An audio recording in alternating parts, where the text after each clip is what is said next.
DraftSociety.com presents a Premier League Draft Fantasy Podcast. Welcome to the Key Pass Collective, your exclusive source for the information, analysis, and advice you need to dominate your fantasy leagues. Come on in. We've been expecting you.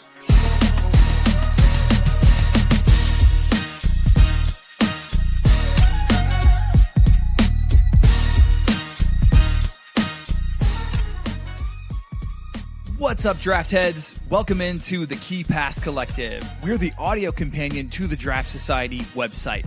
If you've never been, check out the site. We've got everything you could possibly need to dominate this EPL draft fantasy football game. From our extensive draft kit, player rankings, and team previews over the summer, to our dependable weekly in-season content, including waiver wire articles, Sleepers 11, projected lineups, and extensive sortable stats. We've got the most comprehensive coverage of the draft game, hands down. And check out the Inner Circle, our subscriber-only section on the site. There, you'll find absolute gems like the set piece taker tracker, weekly rest of season rankings, projected player scores, and so much more. Plus, sign up for the season and you'll get the Fantasy Toolkit, our crown jewel, which links to your Fantrax ID and gives you bespoke information for your league, like waiver pickups, trade targets, a matchup projection between you and your opponent, and that's just the start. You'll have to check it out. And if you join the Inner Circle, don't forget to join the exclusive Discord where all the best minds in the EPL draft fantasy game come together to offer advice. It all starts at thedraftsociety.com. Check it out today. Without further ado, let's get to the show.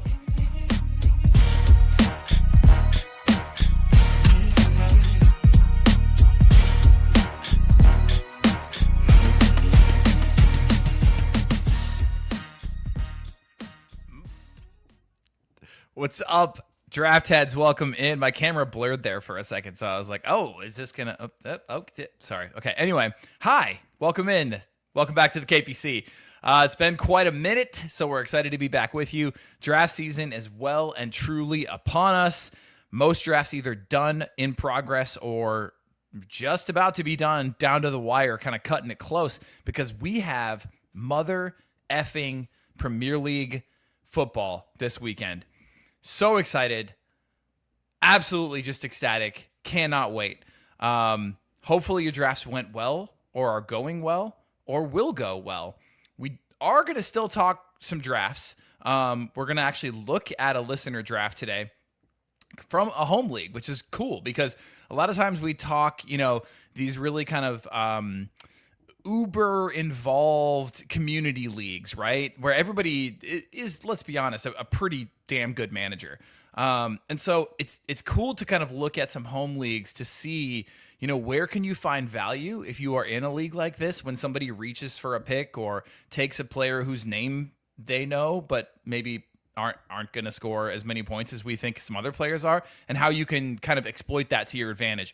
So we will talk about that today from an actual listener who sent in the draft board from their home league. But first, we're going to talk about undrafted gems. So players that we have seen not being drafted or drafted super late in our leagues that we think will be kind of on the first couple waiver wire frenzies, if you will, and are going to be the talk of the town when it comes to the waiver wire in the first or second week of this season. So that's what we got going on today. First, we're going to talk a couple transfers, and in order to do that, I'm going to bring on my good friend, life partner, and Hungarian expert, Toddy. Heyo. Hi. Heyo. We're not actually life partners, but in a different world, in a different universe. World. Yeah. I mean, yeah. Could have been. Ideally. How you doing, man? Oh, good. I've done 2 of my drafts already, and my home league will draft on the weekend, 11th, 12th of September. So that's still a bit away. So I've officially completed draft season. Nice. What were your draft positions? I had 9 and 11. Okay, so I had 10 and 10, so you were right near me. Yeah. Yeah. What was your impression of that area of the draft? I mean, shout out to the IC Discord, Inner Circle channels on Discord. I posted a quick takeaway there. My feeling was that after like 2.6, 2.8 maybe, which is when the premium stuff fell away, Yep. it felt like last or previous seasons, I don't know, fifth, sixth round in value. Yes, 100%. Yep. And then after like the middle or the beginning of the fifth round, Yeah. it actually felt like the 10th in previous years. Like Yeah. when you either are free to reach for your guys or just pick up guys who are lottery tickets, might work out, might not, won't be on your roster in 2 or 3 weeks. Yeah. Yeah. And that came in the 5th or 6th this season. So it's insane. If you're with good managers in a league that knows their shit, this year's draft is, in my opinion, one of the hardest I've ever seen. yeah, and I think that's like if you guys listen to like non-fan tracks or non-fantasy football podcasts, I think all of the quote unquote pundits agree that this is the most open and least predictable Premier League in decades. We have new managers in more than half the league. Sure. We only have one manager in the league who has actually won the league. It's Mikel Arteta last season. It's crazy. That's actually wild. Yeah, and yeah, there's like loads of like stuff like this. We've seen KDB, Silva, Rodri leave in the last 2 seasons, and in City you've seen Salah, Klopp leave Liverpool in the last 2 seasons. Yeah, so it's just like a seismic shift right now in the Premier League, and it trickles down to the fantasy world, which is I was thinking about it post draft clarity, if you will, and Very nice. and it kind of dawned on me that we aren't like, I think there's a general feeling that what I said about the rounds and the player values is the general feeling for most like managers who are really on point. But then again, if you think about it from the back to the front, we're not actually expecting like there to be less points this season. We're not actually expecting there to be less goals, less clean sheets, whatever. We just don't know where they're coming from. So I think we will, even like in the September international break, we will see the first signs of where the value was in the draft. And there is value in the draft. I'm sure there is. We just we are just unable to predict it. And it's not just us, Fantrax people. It's everywhere. And it's like you can see, other than most pundits most pundits predicting Arsenal to run away with it because they are the only team that has actually been objectively strengthened and the one that has the most consistency and the one that has the only manager who's actually won it. Right. Other than that, the predictions are all over the place. So yeah, it's gonna be a fun season. I think waivers are gonna be much more of a thing this season than drafts. Yeah, I would agree with that. Sanjy. Hi. What's up, brother? Hey. Sorry for being late. Oh, no, you're okay. We're just talking about the unpredictability of the draft this year and how I think that has to do with lack of big transfers, big name players being kind of hoovered up by, if you want to call it the big six, even though it's really only about 2 or 3 teams that are doing business at the moment. and just a lack of clarity about where the fantasy points are going to come from. Toddy was just saying that he thinks that that waivers are going to be absolutely massive this year, more than almost any other year. Yeah, I agree. But it's the overreaction that comes with running waivers as well, right? Yeah.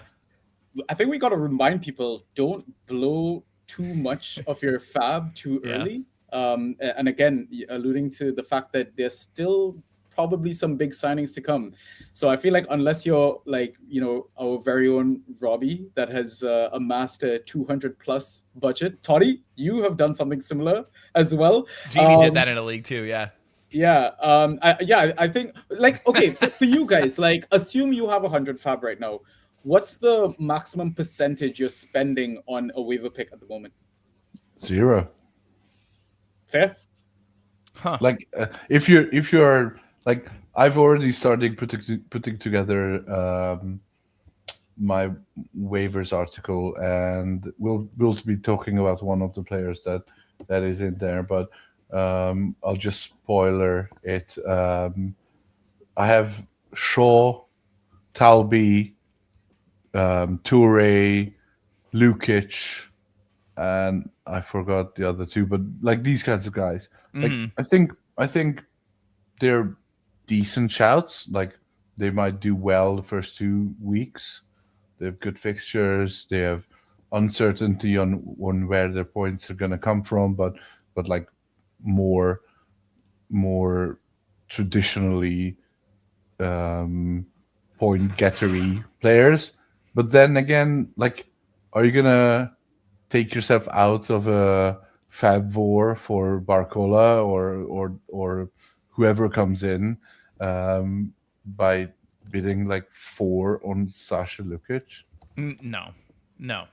So yeah, I'm like, if there's no big signing on the waiver, I'm going 0 in most of my leagues. You mean for the first week specifically? Yeah. Yeah. Okay, I got you. Because then, whenever the transfer window closes and we know it's done, you could go for any of the big signings that might have come in. Yeah, exactly. Jesus, hopefully come in. My God. Two wingers to Liverpool. Hopefully. Yep. Knock on wood if you got any near you. Or touch wood, as they say. Why is it season after season? You guys just wait until the last second. I don't get I it. have no idea. Honestly, you don't want to hear my thoughts on Richard Hughes at the moment. We could be here all night and it would be expletive laden. So, yeah, we can move on from that. Yeah. Seriously, motherfuckers out here doing deals. Anyway, whatever. For Saudi, and he's not okay. No, we're not going to get into it. All right. Well, speaking of transfers, guys, this is actually perfect. So, speaking of transfers, we're going to start with just a little transfer talk. I mean, spoiler, there hasn't been a lot. But let's do our normal 1 to 5. 5 being incredibly useful for fantasy, going to be a great player in Fantrax. 1 being not useful for fantasy, whether or not they start doesn't really matter. We're not picking them up. So let's check out some of the most recent signings. This is not by club alphabetically. This is instead by date from most recent. So here we go. And this is from when they were actually announced. All right. 1 to 5. Julio Enciso to Ipswich. What do you guys think? 3? I'm gonna say 2. 2. I don't know. So I guess the question becomes, what's his role? He's more of an attacking mid, which you like to see. Does he get any set pieces? I think he's just going to be trigger happy. He might actually enable all the assets around him, Yeah, that's what I was. I think he's gonna be like a few years back when you had Barkley in the Aston Villa midfield, pre Unai Emery Aston Villa, but he shot from everywhere, and there's 7 key passes in a half of football or something like that. So yeah, could be, but I think there isn't enough. There isn't going to be enough open play chances, open play chances created on Ipswich for him to be worth it other than in good matchups. Yeah, let's not forget that most are predicting these three to go right back down. Like this is not a year for some kind of like underdog story. Really, these three teams fully expected just to drop back down. I Unfortunately, mean, we said that about Sunderland last season, and they got European football. yeah, no, that's you're not wrong. You are not wrong. Yeah, fair. All right, so 2 or 3, somewhere in between there. Yeah, maybe not expecting huge things, but could be kind of a late draft or waiver wire surprise. What about Anand Khalili? So either right wing or right back, there's some confusion and disagreement as far as that goes for Crystal Palace, which is interesting given the transfer rumors for one Danny Munoz. 2? I want to say 3, but two is possible. I think it comes down to, obviously we are all expecting, after all the theatrics at the end of the last friendly and all the rumors, we're probably expecting Munoz to go. That said, Emi Martinez has had tears in his eyes and thrown his gloves into the Villa stands at 3 different occasions in the last 3 seasons and still is on Villa's books. So I'm not saying that it's a foregone conclusion that Munoz is gone, but if he's gone, I think Khalili still has some competition from Mingueza. Mingueza, yeah, exactly. That's what I thought too. Yeah. But then again, I think Palace have been savvy enough to know that it's Khalili that they have to put in the shop window and play week in and week out. So yeah, I think it's just going to be like a good timeshare, but I expect Khalili to have enough chances to show his worth. And we have actually managed to change him to a D by Fantrax, so he's a defender on Fantrax. Yeah, that's perfect. Yeah, so sounds like kind of muddy waters there. Maybe not one to draft, instead maybe one to waiver in later. Could be, yeah. And I realized I misspelled his name. I apologize for that. I had my first day of school, everyone, which sucked. Summer's over. There were no kids, though. No, there's no kids. No, there's no kids. So actually, it sucks even more when they're Why kids. did it suck though? Just had to had to wake up, had to go back to reality. Yeah. Okay, fair. But no, I love my school. Love my coworkers. Yeah. It's a good place. But they're not listening, Joe. I had to make this quick. The point is I had to make this quick. Anyway, all right, Sanjy, tell me about Pep Chavarria, left back, Chelsea. So he's supposedly an upgrade on Cucurella. I'll be honest, I don't know too much about him other than all those YouTube reels that everyone likes to go watch of their new players. Oh, I love it. They got a good bass drop.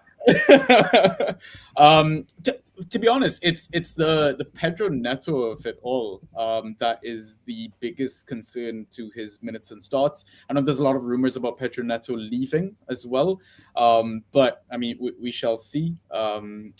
But very, very excited about the signing. Obviously, because we have no Europe, it makes it again harder if there is competition on that left side. But I think if he is able to win the spot, maybe we're looking at a jump from let's say from a 2 to a 4, just because of the system that Xabi Alonso likes to run with his wingbacks. Huh. Yeah, I'm very confused. So 19 million doesn't seem like this euros, but I'm on Transfermarkt. 19 million doesn't seem like breaking the bank. 105 appearances in La Liga with 2 goals and 6 assists. I don't see it. But it's also it's the age profile that kind of makes me think that he's been brought in for like an immediate start rollout sort of thing, or just to confuse the opposition, looking like Pedro Neto's doppelganger. He's pretty handsome. I'll be honest. Yeah, there is that. He's got that going for him. Yeah, I don't know, man. I think I would be I'd be a 1 or a 2 for this one personally, but happy to be proven wrong. Yeah, I mean Pep's are usually good in the Premier League, right? So that's a That's booster. very true. Tony, I don't know. What are your thoughts about this transfer, bro? I'm pretty much on where you are with this one. I think he is. He has to be like he's not the Henderson Welbeck type of transfer, so he has to come Yeah, in yeah. to play. There's no Europe, so the argument that they need depth isn't there. I think we are we are still in the phase of we haven't seen him actually play yet, have we? Um, but I do think that this is the guy. So in the next 2 weeks or week and a half, if he does impress Xabi Alonso, probably to the detriment to us on the training pitches, not in the actual lineups. If he does impress, then they will let Pedro Neto go because they don't need like. I think he's an upgrade on Neto in wages. I'm Yeah, sure. For sure. And For sure. and they have enough youngsters coming through. Like I think he's good there, and with Jorel Hato and Valentin Barco behind him, it's gonna be fine. Like they're aiming to get into Europe now. Fifth is almost guaranteed Champions League. So yeah, I don't think they're gonna roll into the season with a ton of wing backs. Yeah, Carell in chat is a believer. Yeah. And I mean, there's a lot of comparisons. If you could just go on Twitter, people are trying to make all these graphics between Chavaria and Cucurella. And yeah, Carell does make a good point about the attacking numbers a bit better. And I mean, we always knew that Cucurella was a great 1v1 defender. He's annoying to kind of play against, right, on that left side. So yeah, I mean, we'll see. I mean, Cucurella was very much like an inverted fullback. Chavaria is supposed to be attacking wingback. So yeah, let's see how things unfold. Yeah. All right. Well, finally, after what seems to be months of speculation, we've got confirmation of Ousmane Diomande to Nottingham Forest. He's a center back. Some are pretty excited about this one. Some are a little bit more reserved and would rather target, I think, other Forest center backs in their drafts. I am in that number. I would much rather have Milinkovic than this lad, but some are very excited about him. How do you guys feel? A three. I don't know. It could go one of two ways, right? It depends on how either Murillo or Diomande plays around Milenkovic. I think we've kind of seen it in the Leeds setup as well, or even in the Crystal Palace setup. Either one of the left or the right-sided centre backs tends to maybe outperform the other one by like maybe, let's say, 3 points or so per start. So it'll be very interesting to see what happens. But yeah, for me, there's not enough information to go on. So yeah, maybe 2, 3, something like that. I agree. I think it's the new shiny new toy in a sense, in a very mooted sense that is having Drawing. him Yeah. having him being drafted. I think there's every chance that it's Murillo, it's Milenkovic, it's someone else who gets that dominant CB spot. I am not so like 100% that the Crystal Palace CBs are all worth having. Mantra directly is taken at the Nottingham Forest job just because it's Glasner. That said, I'm keeping an eye on these defenders. I think going back to our defender pod beginning of July, these are the guys that we mentioned. These are the guys that are the reason that you shouldn't spam a lot of defenders at the end of the draft, because you're gonna have like one of the Forest CBs will show themselves in the first 2 or 3 weeks, and you'll probably be able to get them dirt cheap from the waivers. Yeah, fair. Yeah, I like that. All right, beautiful. Well, moving on to the swap that rocked a nation. Brennan Johnson and Dwight McNeil have Which nation was it, though? one that likes shit footballers. No, I don't. I don't know. They Freaky Friday'd themselves and found themselves switched. So Brennan Johnson now on Everton. How do you all feel about him as an asset on the Toffees? Probably the same way as I did when he wasn't there. I don't know. Which is a 1? I voided, yeah. Yeah. Okay. Yeah. That's what. That's what I thought. Didn't like him on Palace. Didn't like him on Spurs. Didn't like him on Forest. Yeah. Don't like him at Everton. Yeah. Agreed. Okay. Yeah. Moving on from that one. How about Dwight McNeil now? You could call him a left mid, left winger, whatever. On Crystal Palace. I mean, I love Dwight McNeil, not to like intentionally trigger Genie, but I drafted McNeil in a league, to be honest. I don't know. I feel like he's shown that he has an okayish floor. I think he was always limited by the amount of, and obviously injuries played a part, but the amount of starts that he got at Everton over the past couple of seasons.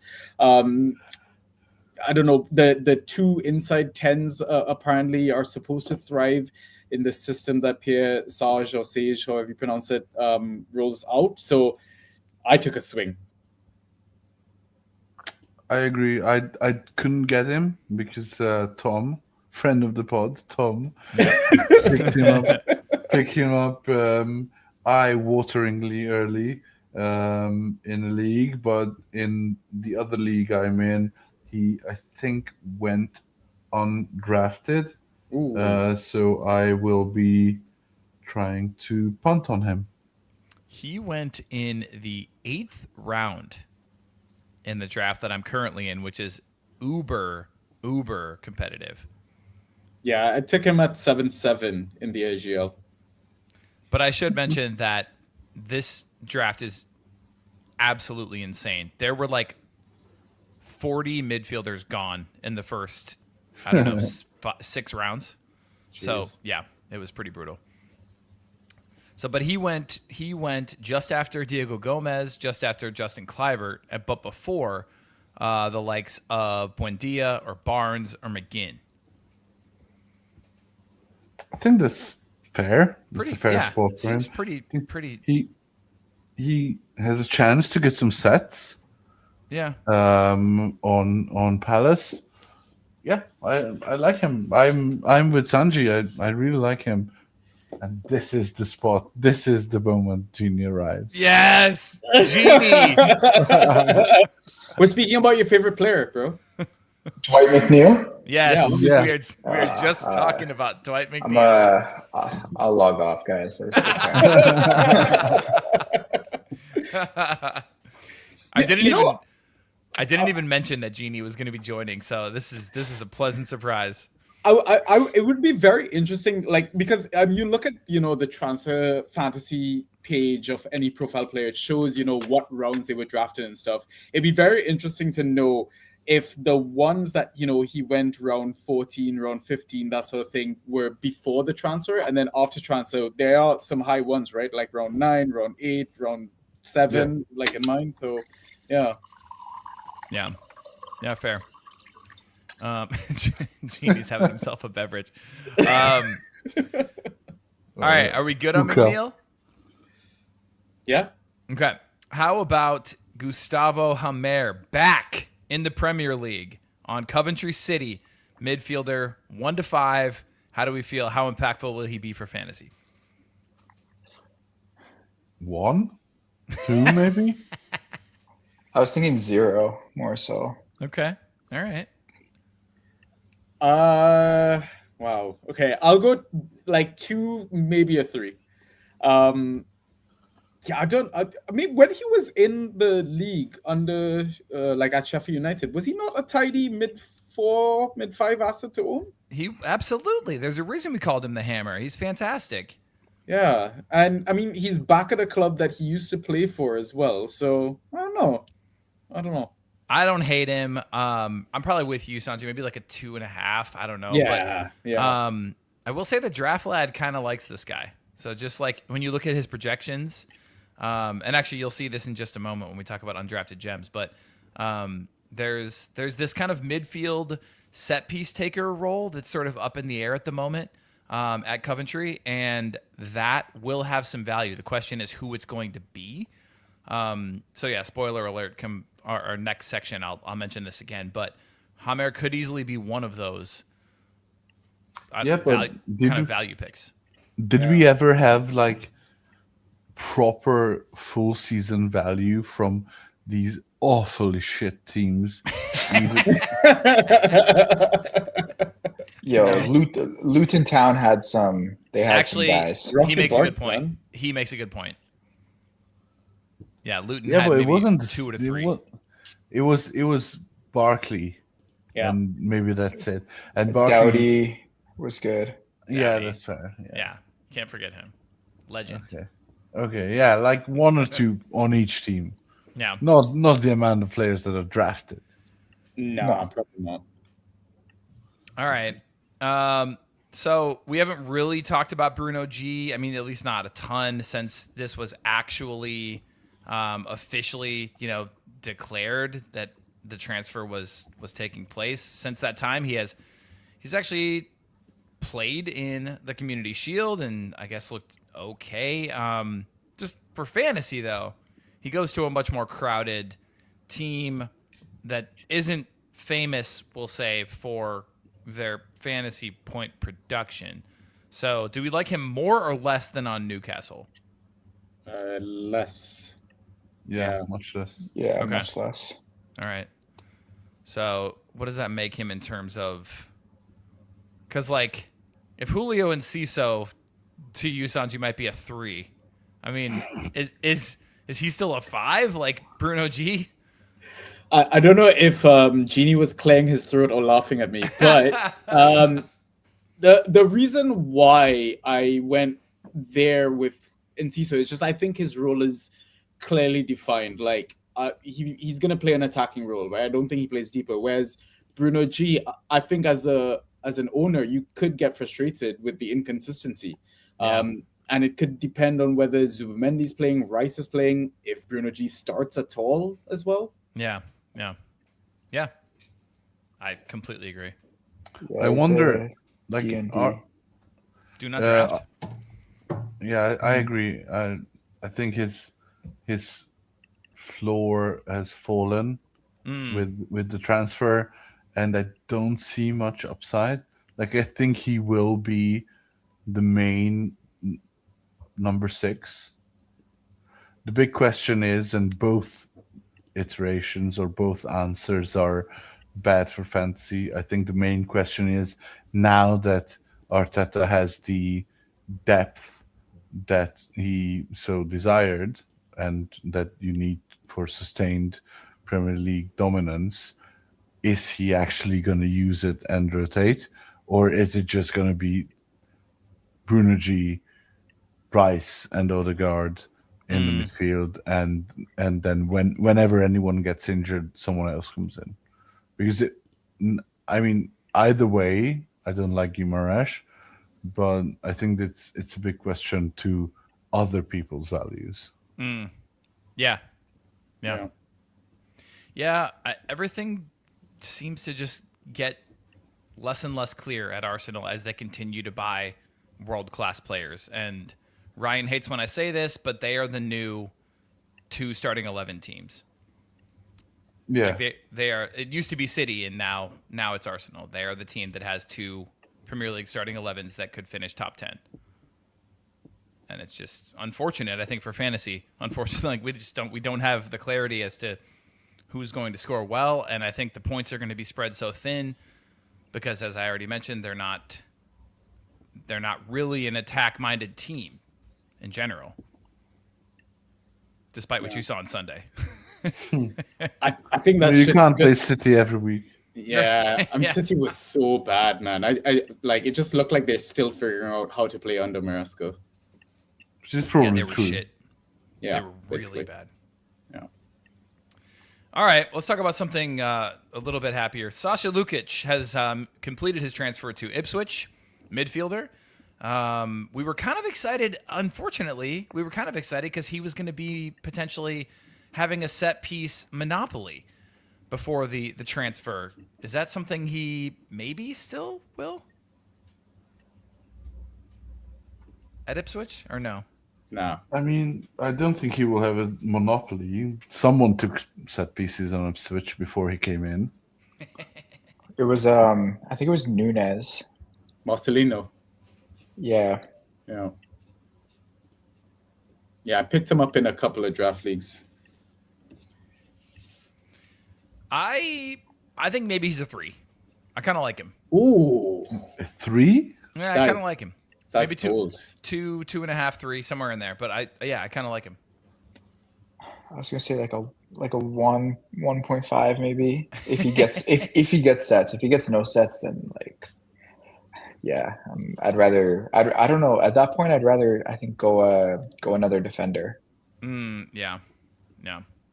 And you'll see that a lot of the undrafted gems that we have coming up in just a moment are defenders, because most of the guys that kind of fall are these forgotten about defenders. But there's a couple sprinkled in there that are not. Yep. Yeah. All right, cool. Well, there you have it for transfers. As mentioned, let's move on to undrafted gems. So these are players that in most leagues are not getting drafted. Like in a lot of home leagues, these players will not be drafted at all. They will not be on people's radars. People will either just completely pass them by or have no idea who they are, and so not even think of them. Or they go super, super late, even in leagues where people are pretty in the know. So I asked these gents, and Genie, unfortunately, kind of freed up his schedule late for us, so he wasn't able to get in on this, but he can obviously comment on all of them. But I asked these guys to give me, however many, 2 to 3 undrafted late gems, and we can talk about them and debate them if we need to, and you can give your analysis or your support for why you believe these guys will be waiver wire sensations in the first couple weeks of the Premier League season. So, Toddy, we've got you first. You've got Bazumana Torre, Ben White, and Mamadou Sangare. Yeah, I went with these guys. All 3 were drafted in both of my leagues. I went with these guys because I had anticipated that you guys will go much more niche, and that is where you went. So these are more for your average drafter. Sure. not for Okay. your, Okay. No, community league manager.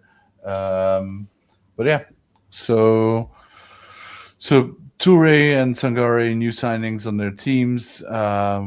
We've talked about not wanting a lot of Newcastle because of the uncertainty and because of their being gutted and hung out to dry.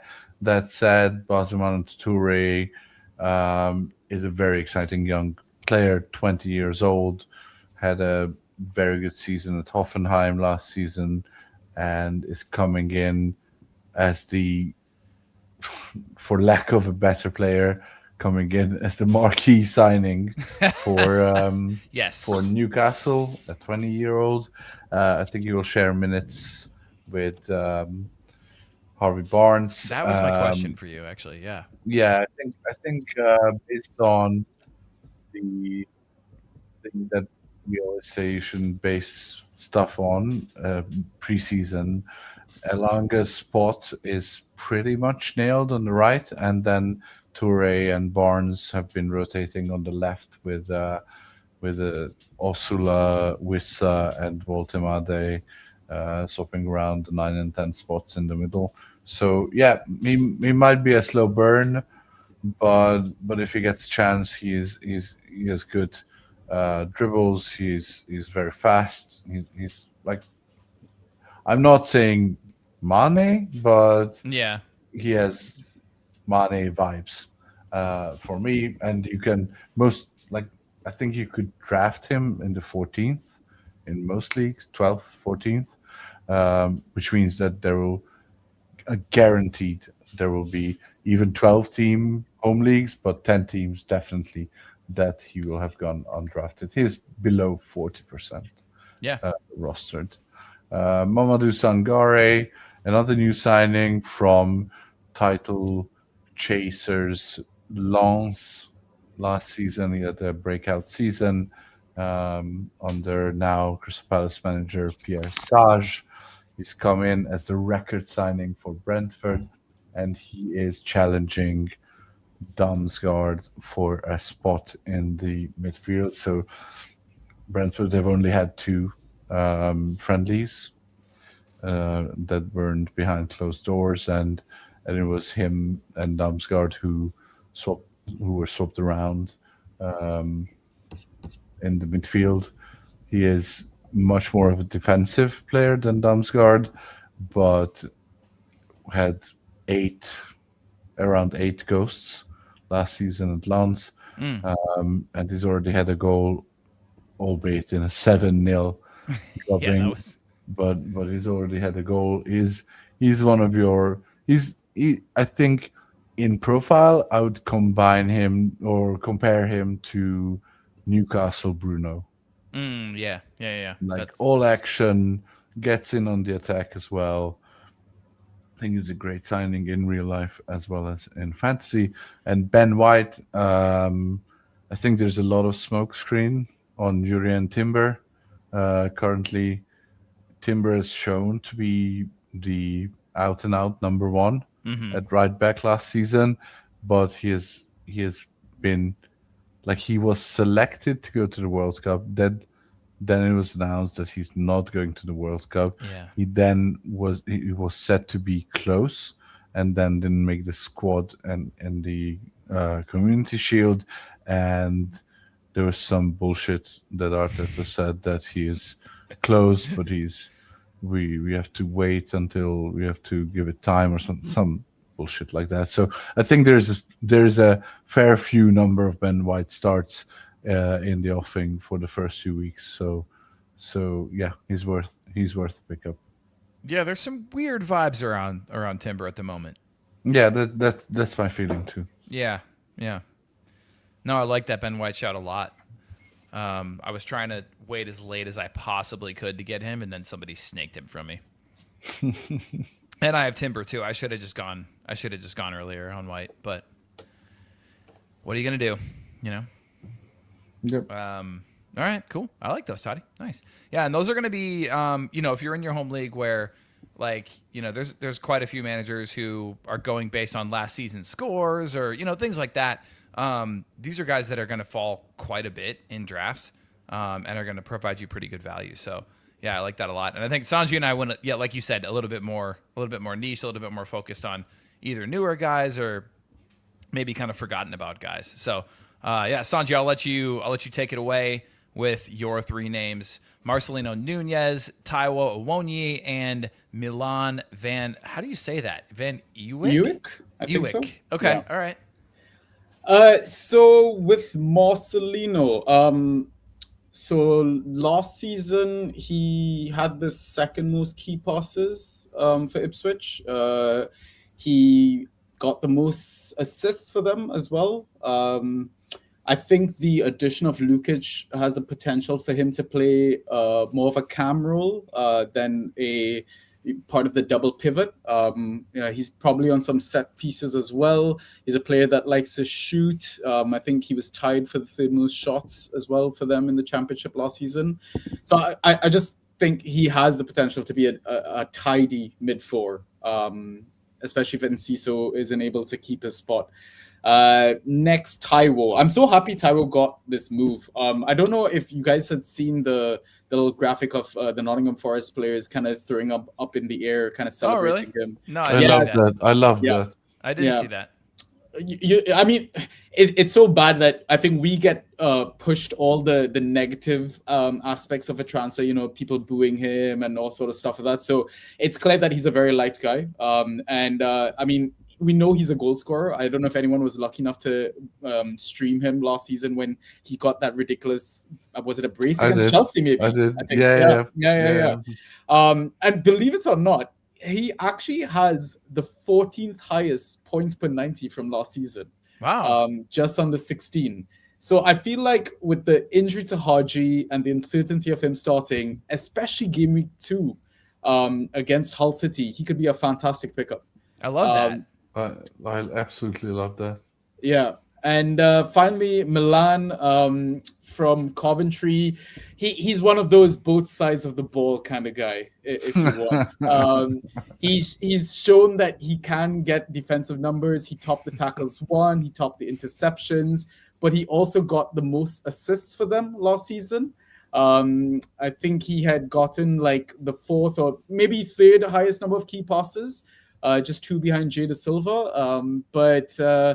He could be a bit of an all-rounded defender 4, defender 5 asset for your roster. Yeah. Okay. I like that. Nice. All right. Sorry.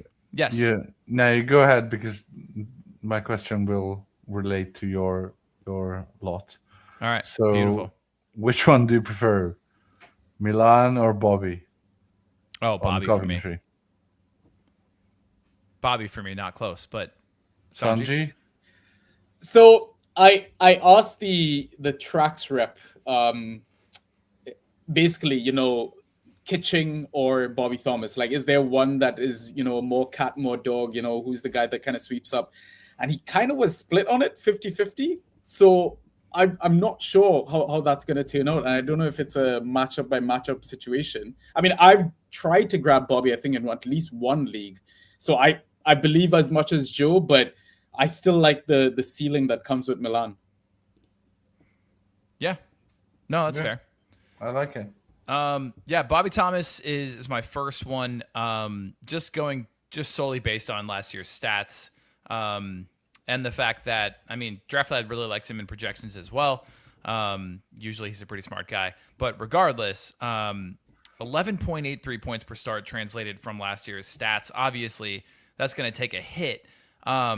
But the impressive / encouraging thing about that is when you have 11.83 points per start, but 9.8 of them are ghost points, that is absolutely sustainable at pretty much almost any level. Like, that just means that you're busy and you're involving yourself in the game and you're scoring points, doing all the things that we give people credit for in this Fantrax default scoring game.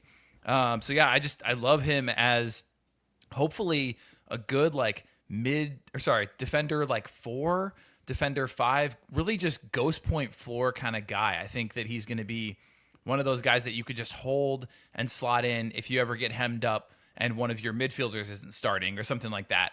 I just really like him as that for like a 15th, 16th round pick. Yeah, I like it. Yeah. Somebody that people are forgetting about, Ryan Sessegnon.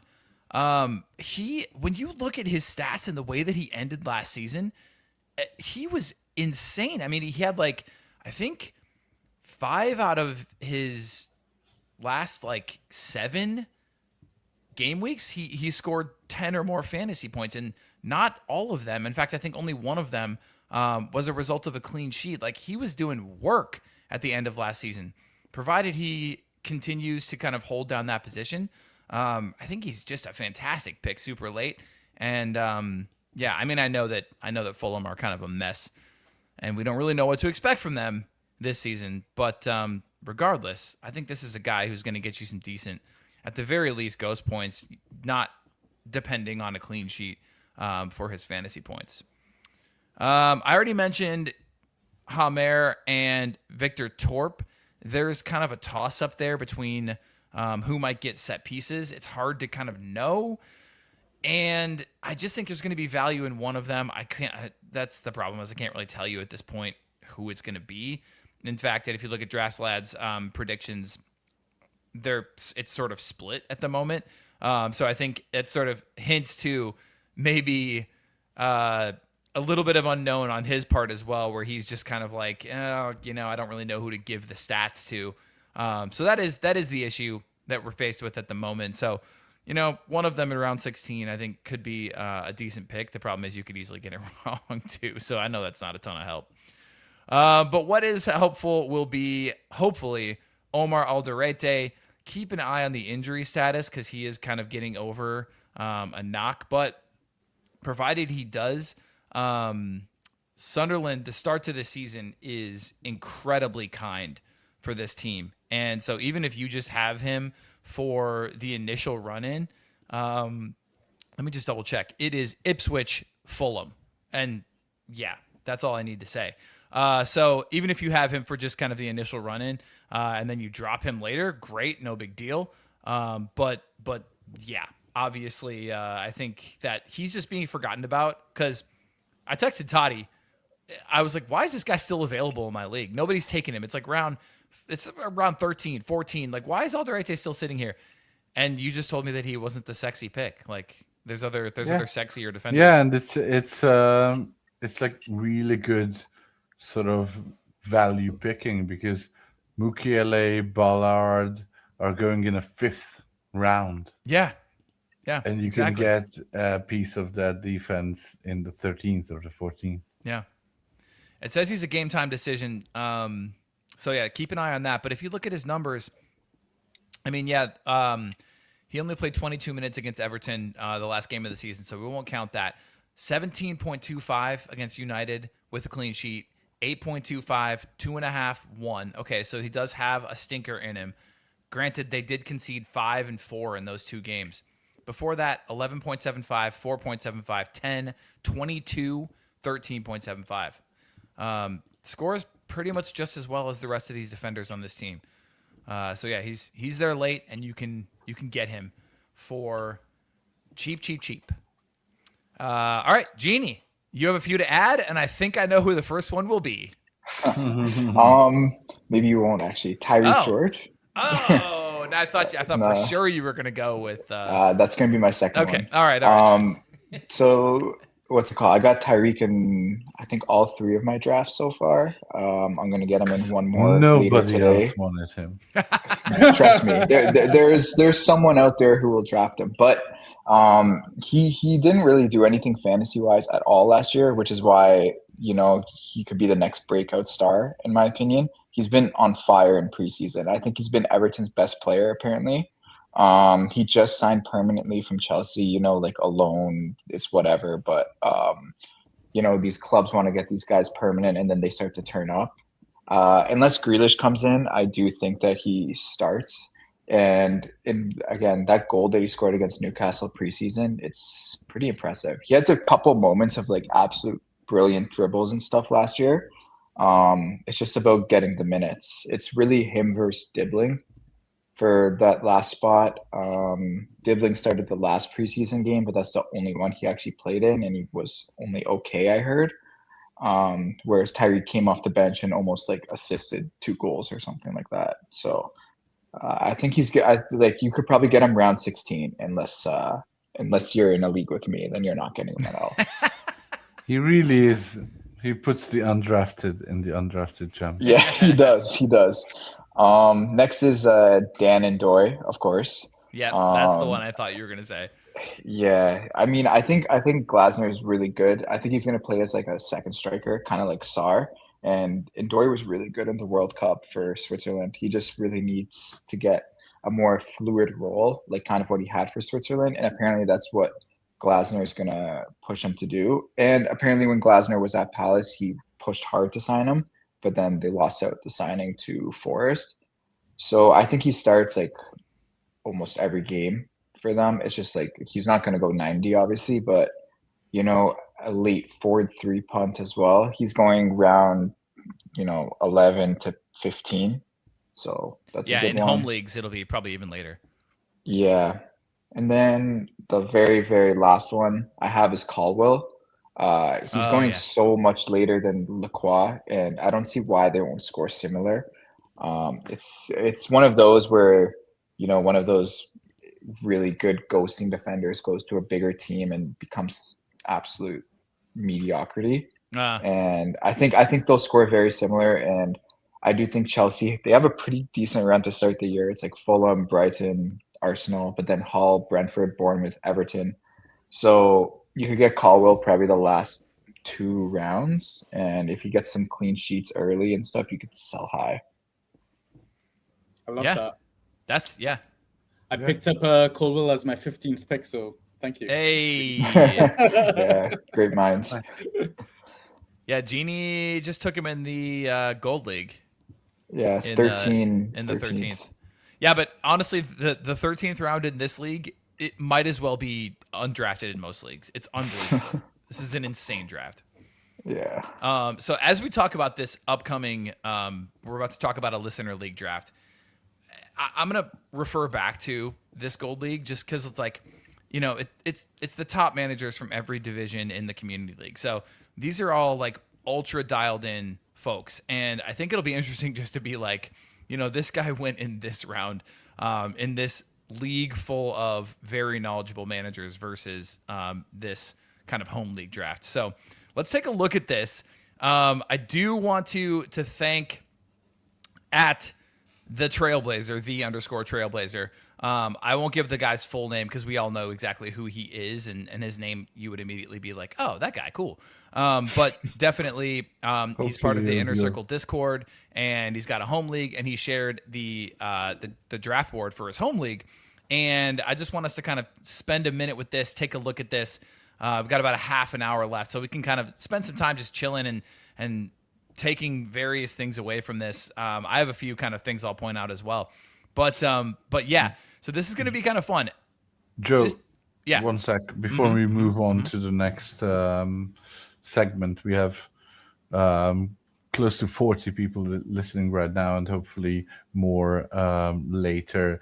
I just wanted to say that if you're listening to this on a Monday or on a Tuesday, do check out our in-season content. Those who have subscribed to our emails in the past 6 years since we've been doing this will get an email blast, hopefully on Tuesday.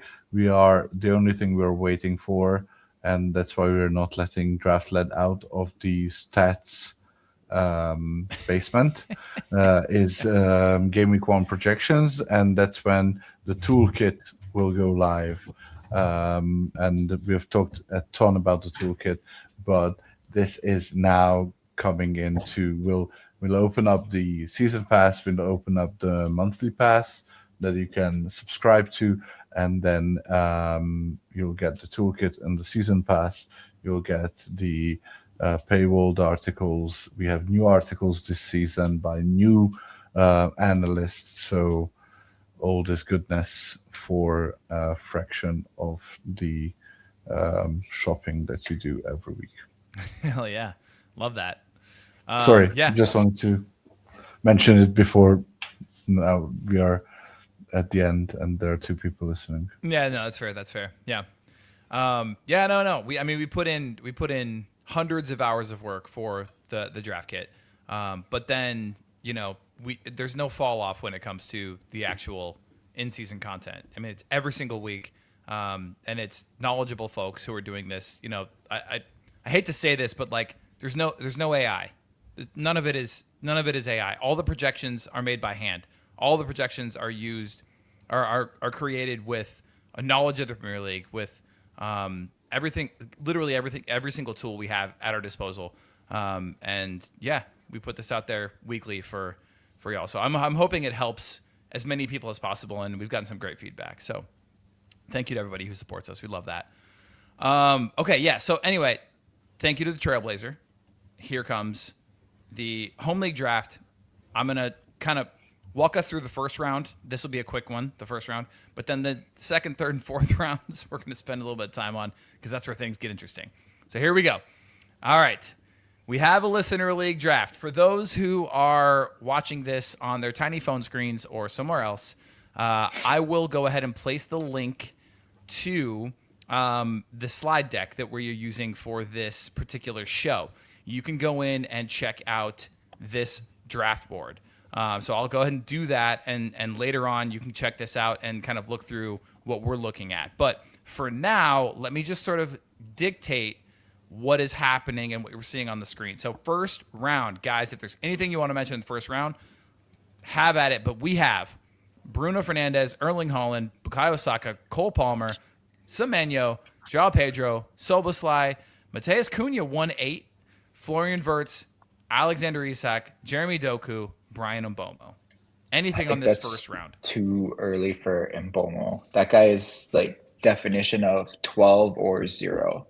I had him like all last year, and he was better before Carrick came in. And then once Carrick came in, even though he took corners, I was like, okay, you know what? Still some ghosts. No, if he didn't score, he lost me the week more times. I would have rather like Gibbs White, Rogers, maybe Shirky over him. Honestly, I'd rather Enzo as well if he stays. Gross, lots of people.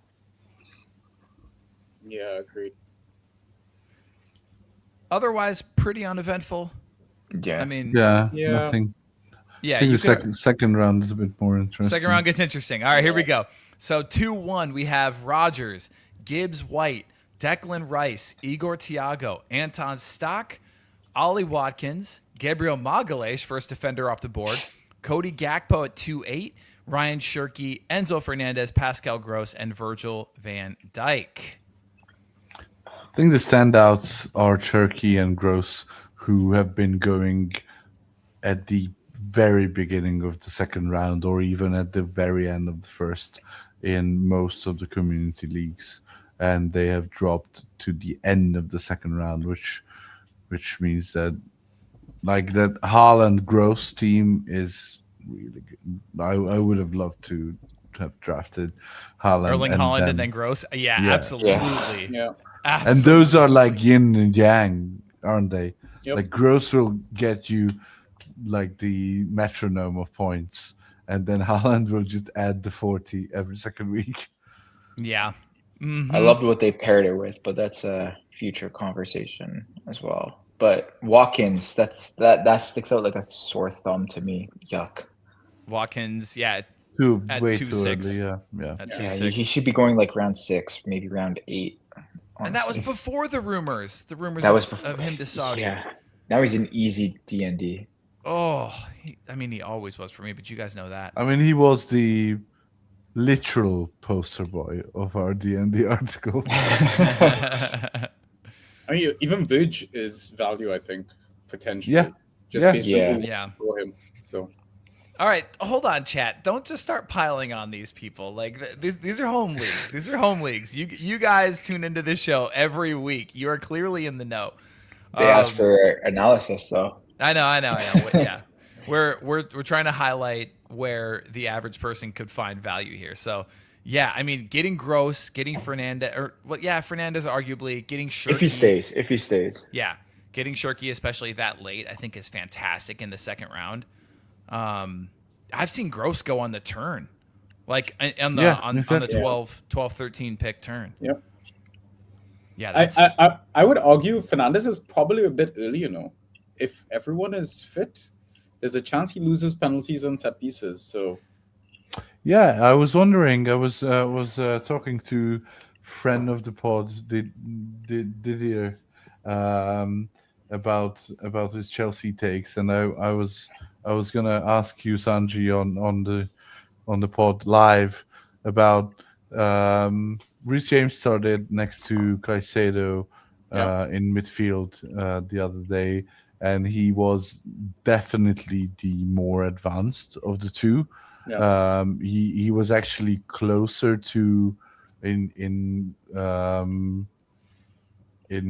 position closer to João Pedro, who dropped deeper into number 10 than to Caicedo behind him, which as a Reece James drafter I love to see. But yeah, where does Fernandez fit back into this team? Is it just Reece James going back to right centre back and then all is well in the world and it's going to be Fernandez, Caicedo? yeah, I think that's exactly what it is. Reece going into right centre back. I mean, still like maybe Enzo will do that sort of late run that we haven't had since the Lampard days, which is kind of how he got his non-penalty goals, I want to say. I think he will get attack returns, but I wouldn't expect the consistent fluky double-digit scores that he managed last season. I have to agree with that. Yeah. I've all of those, or most of those, were extremely fluky. Yeah, 100%. Yeah. And also, I think people seem to forget that a lot, like a ton of his fantasy value came from Palmer being out and shit. Yeah. Yeah. No, you're completely right. Yeah. And yeah. it's not going to happen this time around, especially the fact that we I have mean, a he could still be shit. Yeah. He could. Yeah. Yeah, it's just I feel like there's, and especially with the transfer window still open, there's just too much uncertainty to be taking him as a second round pick. Yeah. Yeah, I should mention, I mean, so for those who are kind of like uninitiated to the concept of WAR, or wins over replacement, and sort of how we kind of calculate players who have the capability of winning you a week kind of by themselves. That's why we mention, in the same breath, kind of players like Shirky having the same value as a guy like Gross, who gets a really great baseline of scores every week, just because of that potential that they could like win you a game week on their own. Because Zahir asked that in chat about him being a rotation risk. Yeah, and I mean, like, I think people, and I mean, I'm guilty of this, is that I freak out slightly with Gross's age, but he is just a fine wine. Like, he's so fine. Yeah. All right. Shall we move on to the third round? This is where it gets very interesting. Oh, God. All right, here we go. 3-1. So I will remind people, this is the team that just took Bruno Fernandes and Virgil van Dijk. They followed that up with Dominic Calvert-Lewin. Yep. Yeah. I want to caveat this because I think from like first two rounds we're just looking at best player available. Yep. And we're looking at individual picks. We're looking at where they are. Yep. After the third round and maybe more so in the fourth, we have to start looking at roster construction as well. Yeah. I think first two rounds are just take the best player. Mm-hmm. So if you're trying to sort of mitigate or trying to understand where this manager came from, right? You've just seen mm-hmm. the whole lot of forwards who were considered prime or premium go out. You've seen Watkins and Gakpo go out in the second round, who were supposed to be there for you to pick up. Exactly. You've picked up your best player available in Van Dijk, and you've looked ahead, and you probably don't want to pick Ryan, which we all like. Understandable. I think. Yep. And if you look, if you are on a visual medium on our podcast, if you look ahead from DCL pick 3-1, mm-hmm. and if you discount Ryan, the next viable forward taken, I think personally, is 5'10", Kevin Schade. I would go even as far as 5'12", Solus. Yeah. Yeah. So there is literally 3 rounds of forward hell staring you straight in your face. Yeah. And you're gonna see that. You're gonna see people start to freak out, and that's exactly what happens. And I think that's the DCL pick there. That's I can literally picture the panic. Yeah. So I actually don't hate it. I don't hate it either. I think it's not good value. Yeah, it's not good value. He probably should have gone with someone else, even if he's not taking a forward. But if he was worried about roster construction, which he should be, looking at the rest of his team. Yes. Yes. I don't hate that pick. I think he should have gone with the best midfielder available because just based on what I know about what happens with midfielders by about round 5. Yeah. Yeah. Because there's sneaky forwards. We talked about this in the forward pod. If people haven't listened to the forward pod, it was very eye opening for a lot of us to just go through ADP and really talk through. Wait, that forward's available in like the 8th, 9th round, and a lot of us kind of changed our tune on when to draft forwards. I would go listen to it if you haven't yet. It's pretty damn good. But yeah, aside from that, I mean, I think this person, looked at the forwards available, kind of got freaked out, and decided to jump on DCL. Can't blame him. Yeah. All right. Well, it goes DCL. It goes Tarkowski. Which makes the Enzo pick even worse. Like Benjamin Šeško. Why? Why? So, he's hurt. He's No. he's- I mean, Yeah. savior wise. yeah. Okay. Okay. yeah, So yeah.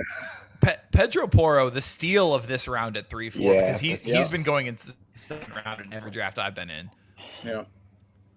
Victor Gyökeres also Oh, that's a big why. You're right. also early. You're and we are starting to talk about roster construction, and he is Yes. your third forward. What is Victor. this Oh. person doing? What's he They doing went- in round 4?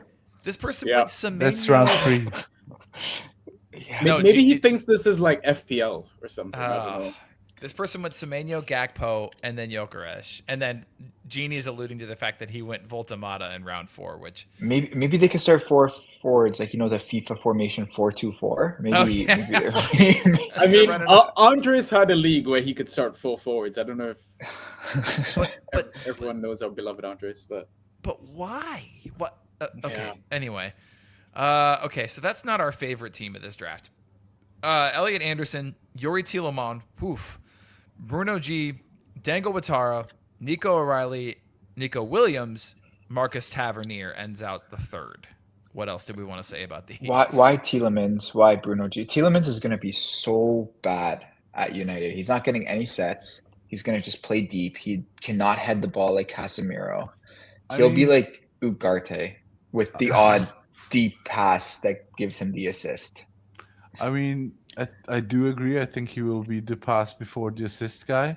That said, today's rumors of Bruno Fernandes to Galatasaray No, that's not would happening. be It's would not make, happening though. would make that Tielemans pick the steal. pick of the That whole would- draft. That would, He would be on all sets, every single Yeah. set piece. Yeah, that would be. Yeah, that that person might win the league even with Watkins. Right? Yeah. Oh, man. So that person's team becomes Soboslai, Watkins, Tielemans. That's... So yeah, you Oof. need Sosbo to literally be 12 PPS. Right.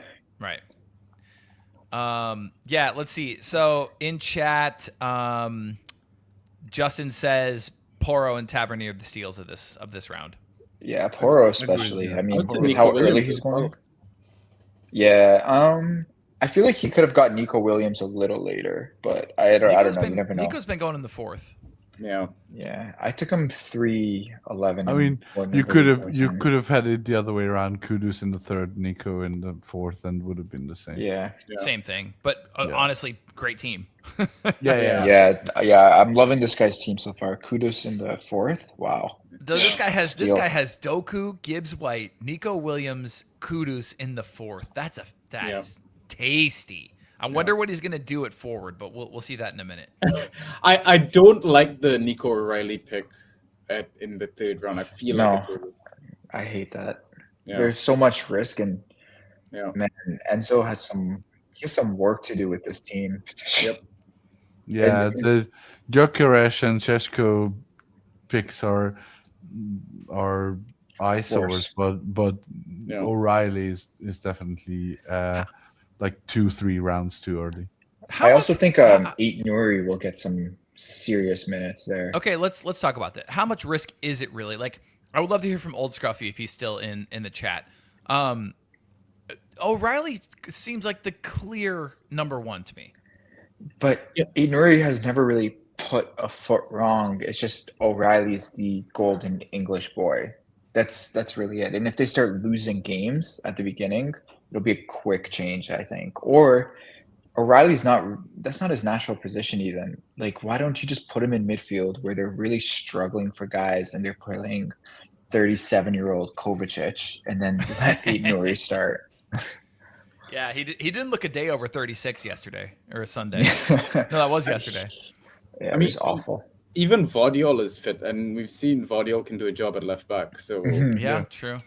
Lots of minutes, and they got a lot of competition. It's like, who knows what he's going to prioritize. Plus that O'Reilly role at for Guardiola was a very special role. Like it was. Like he was a defender nominally, but came so far ahead, but then was able to track back. He's a big lad. He came on corners. Yeah. So I'm not sure that this team is going to be optimized to take the best out of O'Reilly as much as it was. Also, shout out to Rico Lewis, who was at the same spot like 2 seasons ago, and then he just vanished into thin air. He came on yesterday, didn't he? Yeah, with the worst haircut I've ever seen on a human. Yeah, that was brutal. He was the guy. He was the inverting right back on City. It's obviously like not. Yeah. All right, so Šeško obviously way too early. Gyökeres way too early. These are boom bust forwards. There are still so many players available who have a really great ghost point floor, who are going to be a spine for your team week in and week out. These guys are just these boom bust forwards should go much later than this. And unfortunately, I just think this ended up being quite early for those two players, especially. This is clear evidence they did not read your bust reliability article. 100%, absolutely. 100%.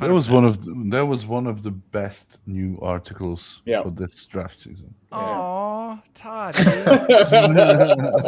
Oh, that means so much. And actually, that's really nice because that's one that I can write like so early in the summer, which is really helpful, I think, because it's a good way to kind of look back on the season and be like, what did they actually contribute week in and week out? That's cool. That'll be a mainstay from now on for sure. Yeah.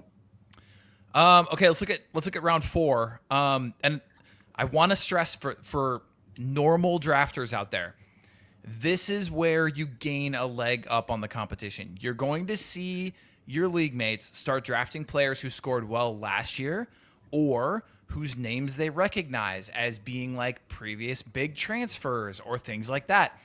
This is where you capitalize. This is where you get those players that score high week in and week out. These players that aren't maybe as like high profile names or more than your league mates do, and this is where it happens. So Ismail Assar 4-1, Kudus, Harry Wilson, Phil Foden, so far so good, more or less. Ryan 4-5, Danny Munoz 4-6, Igor Jesus 4-7, Nick Voltemata. Yeah, I know. Okay. And Nick Voltemata 4-8, Mark Gahey 4-9, Adrian Truffert 4-10. Sorry about the black smudge that was on there when we got this image. Martin Odegaard 4-11, and Eberici Eza 4-12. Did I? Oh, wow. You missed that, huh? Yeah. Wow. I think 4-7, 4-8, and 4-12. The DCL panic just became a permanent panic. It just gets worse after that. We need to send some free draft kits out. This person's a name. He's a name. He picks the names he knows. He picks the high value transfers.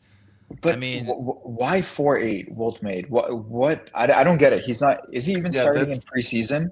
No. I don't think he's going to start the season in general. Like, But I don't either. I don't think he's had a goal in preseason or anything. It's like there's no hype train most- around him. He Yeah, was the most garbage. interesting thing is that he doesn't even need the forward anymore. It's he his has fourth three- forward. Just he's even if Voltemade became the guy that they signed that they wanted last season, he wouldn't be able to play him because You know, I could have allowed him. Gyökeres and Semenyo will play every minute. No, Gyökeres won't. If he went to Zolis, like just get another Arsenal guy, I could have lived with that, But this, I'm curious. Like leagues that have the positional flexibility, how would they show up on a draft board like this? That's a good question. I think they show up as the default. Yeah. Yeah, and the color then- is the default, yeah. and then you would see the F and then a comma and then M. Yeah. The only reason I would see him taking this is if Voltemade had that forward mid flexibility. No, maybe. but why? There's Why? Odegaard at 4'11", Madison at 5'2", KDH, Ndai. Odegaard's the- great value there. Robertson's- yeah. He's gonna have an incredible year. Munoz, even on Everton, would be a steal here. Foden's great value there. Kudus, I love Kudus. If you can get Kudus in the 4th round, oof. Insane, absolutely insane. Dude, I took Kudus round 2, and I still feel good about that. Yeah, absolutely. Same. All right. So, any other reaches in this round, or we kind of covered them all? I think Igor Jesus is definitely a reach. I think he could have Oh, waited 100%. much later. I think it's a good pick, but I think he could have waited a lot later. Yeah. Yeah. He's not one for me. We've talked about this. Go back to the forward pod. Yeah, Ben Chickens reminds us, have compassion. These are home leagues. I did caveat that once, Ben. Yeah, absolutely. Yep, absolutely. But yeah, I mean, this like I said, their mistake is where you capitalize. This is a competitive game, unfortunately, right? And so like you can at the end of the season, you can buy them a pint and be like, boy, that was a silly pick, huh? But for now, no. Like, it's cutthroat. You do this. You don't have to make fun of them about it, but at the same time, but, you capitalize. So we see the 5th round. Reece James, James Madison, Amad Diallo, Dewsbury Hall, Gvardiol, Iliman Jai, Enzo Lefebvre, Patrick Dorgu, Danny Ballard, Kevin Shada, James Hill, Christos Solis. Suddenly, This is a great round. Suddenly, it seems like we're back in a smacked competitive... around and then What? said, What? Everyone woke up here. It's like, let's Yeah. lock in for round 5. This I All don't of see these a picks bad are pick. fine. Like, my least favorite one here is probably Guardiol, but I mean, Yeah. Like I- chat like Modka Quinn, best round so far. Exactly. Like absolutely. there's no misses here. This is fantastic. yeah, Nice- all of these guys. Some of nice these guys job. are value. Yeah, Tizolis going like round 3 in some leagues now. That's Yeah. Yeah. steal of the draft. Apparently, in I don't know if you guys know Draft Hash, but there's home league. Tizolis went 1-5. What? Oh gosh. Yeah. Oh. Zahir asks, should Njai be going higher Nah, I He think could. he's I fine think here. he could go higher. than the 5th? Yeah, he probably should than the 5th. Yeah. I think Yeah, he but- went higher in your gold league. He went Yeah, he did. 3rd. That's a good question. And also, Zahir, one thing to keep in mind is that this draft may have taken place when the Saudi rumors were still circulating. So yeah, but I can tell you that in the Gold League, he went 3-3. This think must be a recent draft though, because I'm sure Hammer is in this draft board. Yeah, He is. Yeah. 11-5. The player pool was locked for like community and IGL, and he's not available to draft. I don't think. Yeah, and also Usman Diomande is in here as well. Yeah. So we can continue to be mean. So Ben Chickens gonna be very disappointed in you if you do that. Don't want to disappoint chickens. I never want to. Yeah. All right. So, anything else? We like that round. That's a great round, right? Like, Yeah. Okay, great. Round 6. Yohan Our hopes are Monzambi. up. It Yohan went Monzambi. horribly again. Okay, cool. Yeah. Okay, well. Okay. Yeah. There's a couple. We'll see. Yohan Monzambi, Ollie McBurney, Mickey JP B. Van Hecke, Garner, Kirkes, LaCroix, Robinson, Iwobi, Savio, Lewis Hall, Mateus Fernandez, Sandro Tonali. There's like 3 names that stand out here to me as being Before I hop being off, pretty I bad just picks. gotta say those 2 Spurs guys, not Van Heck, but the 2 Spurs midfielders. Yeah. Oh God, I think like my hot take is they'll both be under 7 PPS. Agreed. Yeah, I can Yeah. see it. I don't understand the hype Especially about Mateus Tonali. Fernandes. Especially I've no Tonali. idea. I've no idea. Mateus might get like a couple corners this season, like the whole season, and those will be good games. So he might hit 7.1 PPS. But Tonali, I wouldn't be surprised if he's like that role for Spurs has never been above like 5.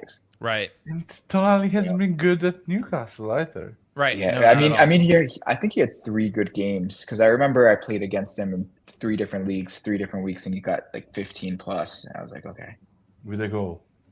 yeah, but still, his first 3 goals of his career. Well, dude, good luck on your draft.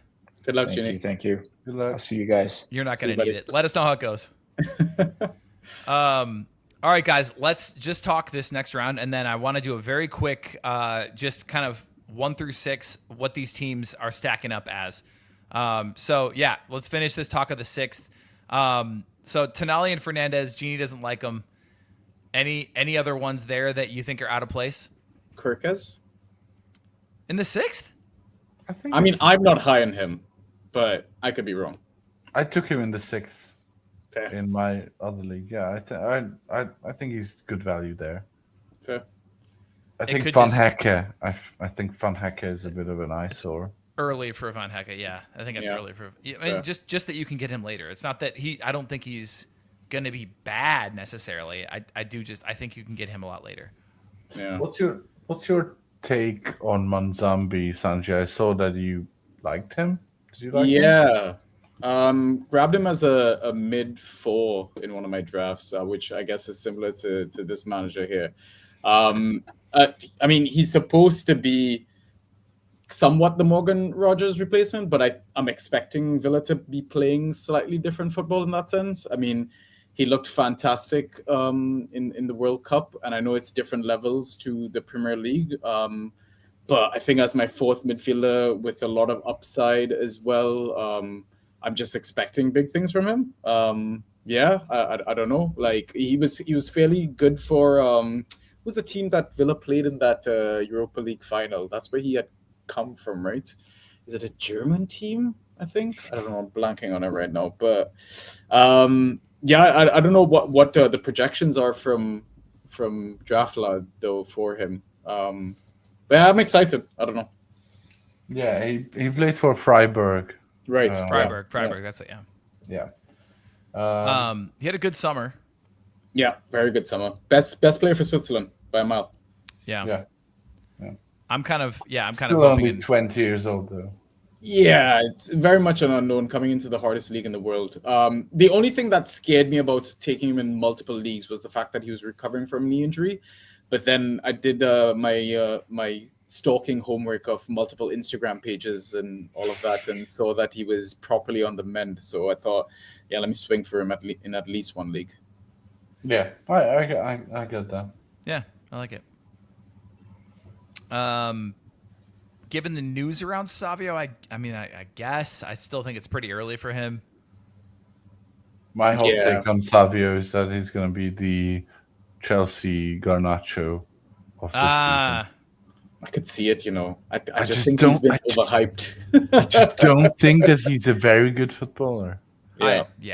I It- It could have been a case that he was a bad player in an excellent system, and then people were like, "Oh yeah, he scores points, goals, assists." But when you play next to Haaland and co, like you're more. I feel like if we played next to Haaland, we'd probably get attacking returns as well. Yeah. Well, Agree. okay. Here's the problem though.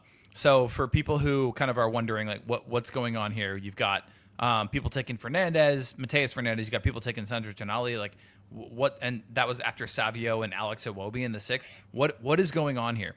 Well, the state of midfield drops off so dramatically. After this, you have Grealish, Hackney, Harvey Barnes, Damsgaard, Buendia. Somebody takes Caicedo. Somebody reaches for Balumi. You've got Diego Gomez, Ethan Ampadu, Gravenberch, McGinn, Matoma, Scott. You see what I mean? Like, it so dramatically drops off a cliff after, like, what, Garner? Yeah. That it's actually pretty wild. So if you're left with needing a mid, I mean, you end up reaching. Yeah, and I mean, again, we go back to that forward pod that we did. I think, like, in the league that I was draft pick 10, that's why I went mid. I was like, you know what, I'm just gonna lock this off. Yeah, I don't blame you. Yeah. Same.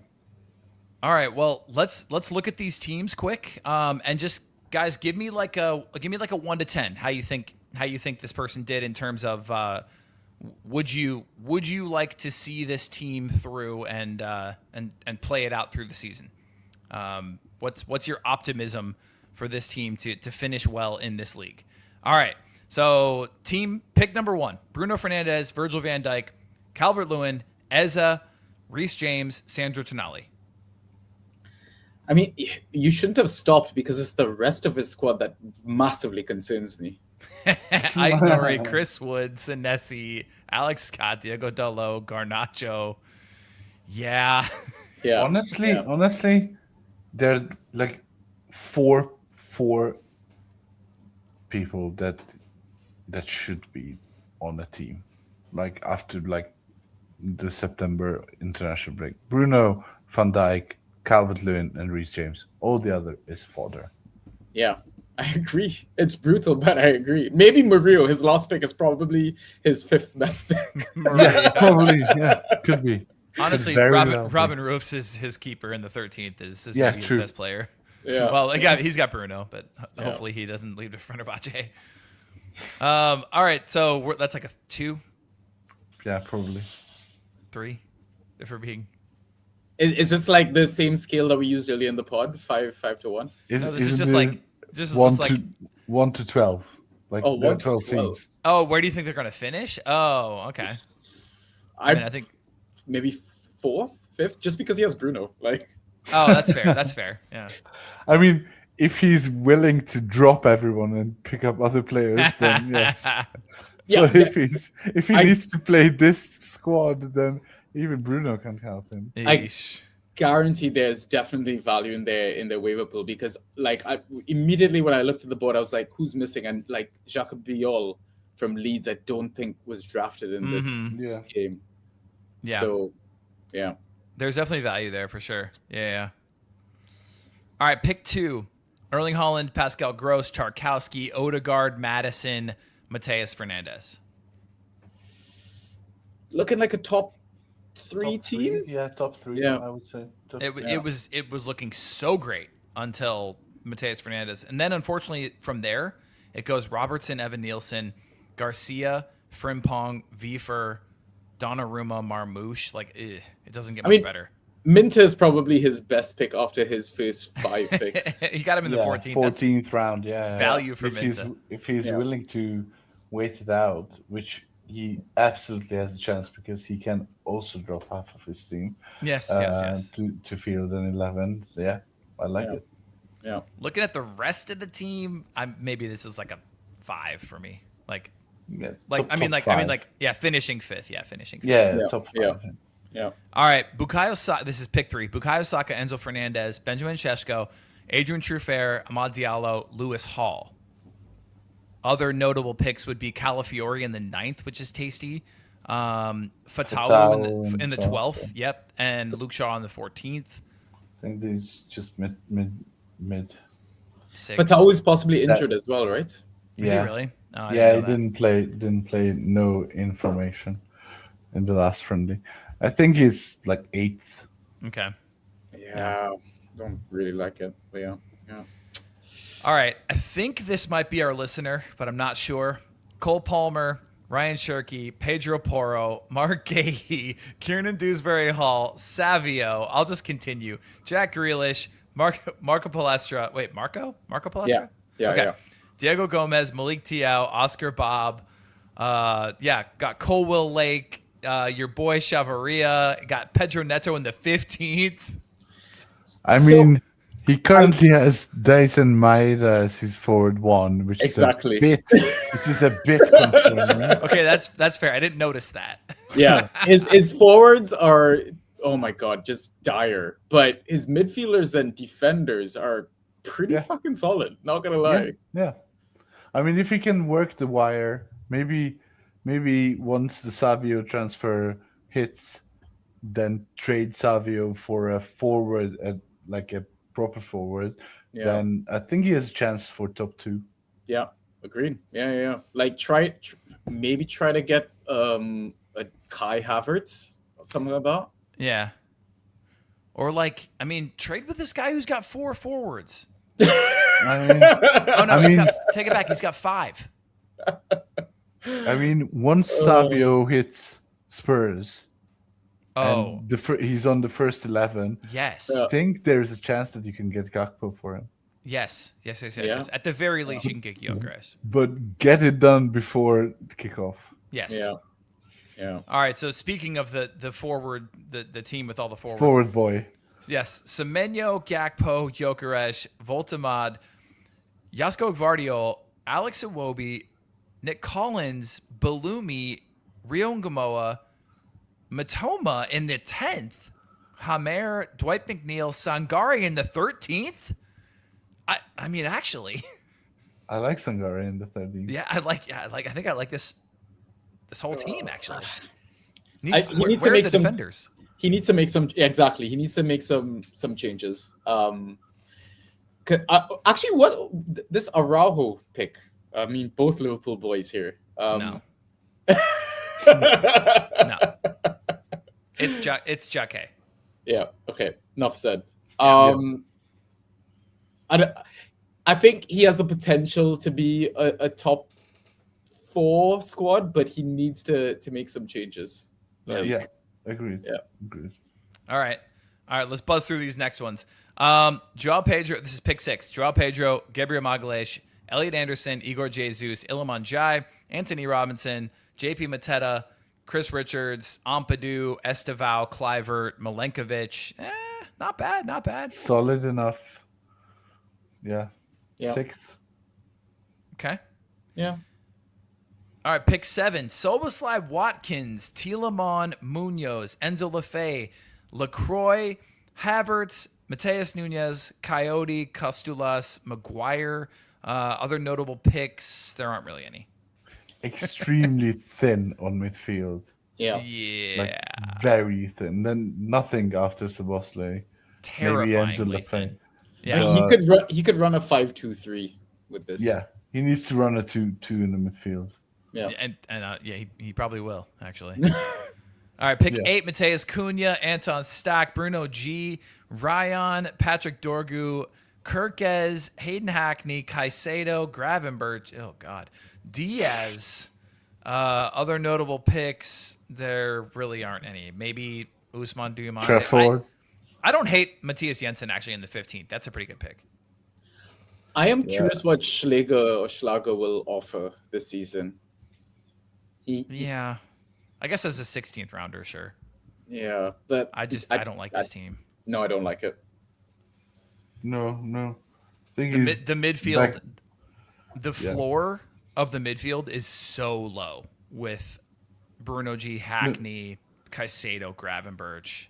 The only thing that's lower than the floor of the midfield is the ceiling. Love that. I mean, Bruno G, Hackney, Caicedo, Gravenberch, you're not going to get 10 points from any of those. No. Maybe altogether you'll get 10 points. Yeah. Yeah. There you go. Nice. Rebuild right. him in the aggregate. Pick 9, Florian Wirtz, Thiago, Igor Tiago, Dango Watara, Phil Foden, Danny Ballard, James Garner, Urian Timber. Maybe this is our listener, actually. He's the champ. This is our listener. This has got to be. Urian Timber, Dominic Solanke, John McGinn in the 9th, De Kuiper. Let's see, other notable picks. I guess Rashford. Leaf Davis in the 15th. I like that. Yeah, this is a solid team. Gramp as well. Yeah, this is a top 3 team possibly. Yeah. Top 2 even. Okay. Yeah. All right, pick 10. Alexander Isak, Declan Rice, Nico O'Reilly, Harry Wilson, Kevin Shada, JP Van Hecke, Harvey Barnes, Buendia, Brabi in the 9th. Ferdy, Osula. There's not really anyone else to mention. There's too much boom and bust with his forwards. Mids are mid. He needs to be shopping early, I think. Yeah. All right, pick 11. Doku, Gibbs, White, Williams, Kudus, Hill, McBurney, Damsgaard, Botman, Vuskovic. Oh, there's the hipster pick. Maybe this is our boy. Vuskovic in the 11th. Kevin, Toddy's boy Torre, got Kulusevski of the lottery pick down there. Trihuman the 13th is pretty solid. I like it. I think Justin in the 16th. This guy makes out our top 3. So I think Yeah. Doku guy, Wirtz guy, and Palmer guy. I think those are That's the top 3. Yeah. I mean, the guy at the end, 12th pick, isn't too bad either, you know. Okay, so 12th pick is Mbomo. Started off kind of rough. Genie didn't love that. But Rogers, Tavernier, Sar, that's very solid. Solis, which is a great 5th round pick, especially what we've seen now. Monzambi, Mukiele, Wissa, super early on Wissa, but okay. Bobby Thomas, Tariq, the other hipster pick, Granit Xhaka. Let's see who else. Anybody else worth noting? Oh, your Maybe boy Van Sanjy. Dijk. Yep, Yeah. Van Dijk. Yeah, I mean a few waiver changes, and I think he could compete for like a top 4 spot. Yeah. I like it. Yeah. All right. Nice. That was fun. That does it. That was fun, guys. I like that. Yeah. I like that. Yeah. And potentially we may do another one later this week. Are we? What are our thoughts on that? Probably not for me because I'm finally going on vacation. Oh, good for you. Same. Okay. We're off to San Sebastian on Wednesday. Oh. Where are you off to, Sanjy? Off to York and then Whitby, where Bram Stokes was inspired for his Dracula novel. So. Okay. So it's similar vibes. Yep. Basically San Sebastian. Yeah. Yeah. Basically San Sebastian. I've heard York is a close second in the food scene. Okay, maybe. I've gotten recommendations from a few people, including beloved Ben Chickens. So yeah, I'm very excited to. I mean, I've been to both cities before. It's just my girl has never been. So we're excited to revisit and, to be honest, just to get away from work and London and yeah. So. Carl, you should come meet Toddy for a pint, man. Yeah, you gotta do it. 100%. You should do You that. gotta do it. Yeah. I'm there for a week, so Oh, it's perfect. yeah. All right. Sneak away from the family for a night out. Perfect. Yep. All right, listeners, you guys are the best. We appreciate y'all so much. We will be back at the very least directly following game week 1 to break everything down for you and talk you through all of the waiver picks and who did well, who did not, what we think in terms of who's going to continue to keep it up. And it's going to be wild. I can't wait.